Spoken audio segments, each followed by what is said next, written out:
Elle génère un chiffre d'affaires annuel d'1,2 milliard de francs.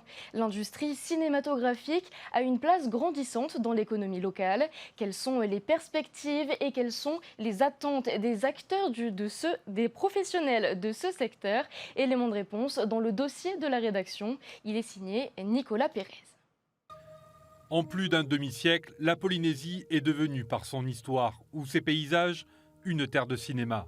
Une réputation acquise grâce à des superproductions plébiscitées par des millions de spectateurs dans le monde, telles que Les Révoltés de la Bounty avec Marlon Brando ou encore Pacifiction avec l'acteur français Benoît Magimel qui décrochera le César du meilleur acteur 2023.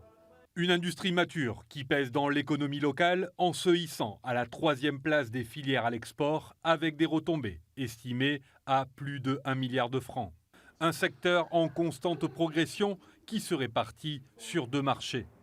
La production locale, c'est-à-dire avec les chaînes de télé, les commandes publiques ou les commandes privées, et l'accueil de tournage extérieur. Aujourd'hui, toute la partie, on va dire, locale, qui est essentielle, il faut qu'on continue, mais on atteint un plafond. C'est-à-dire à un moment, les chaînes de télé ne vont pas produire le double l'année prochaine.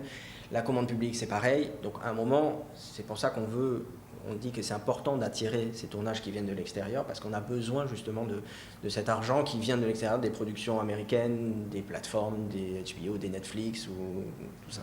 Aujourd'hui, le Fénois accueille en moyenne 2 tournages internationaux par an. Un rythme que les professionnels souhaitent multiplier par 4 d'ici 5 ans. Pour cela, la mise en place d'une agence audiovisuelle s'impose. Baptisée Tahiti Film Office, cette structure dédiée à la filière serait l'interlocuteur privilégié des sociétés de production étrangères.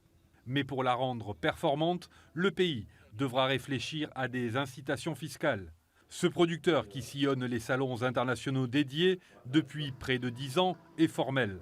La première question que l'on me pose, c'est how much? Ça veut dire quoi? Ça veut dire c'est quoi le tax rebate? Combien en fait on va être aidé si on vient sur la TVA, etc. Et comme on n'en a pas encore en Polynésie française, automatiquement la réponse est OK, on se rappelle. Des arguments que nos voisins du Pacifique ont bien compris depuis longtemps. Si Hawaï, l'Australie et la Nouvelle-Zélande restent dans la moyenne mondiale en termes d'abattement d'impôts, Fidji a décidé d'offrir un pont d'or à ce secteur avec 75% de crédit. Un argument qui fait mouche puisque sur les 5 dernières années, Fidji a soufflé à la Polynésie pas moins de 3 productions internationales. Un manque à gagner estimé à 2 milliards de francs en termes de retombées directes dans l'économie du pays.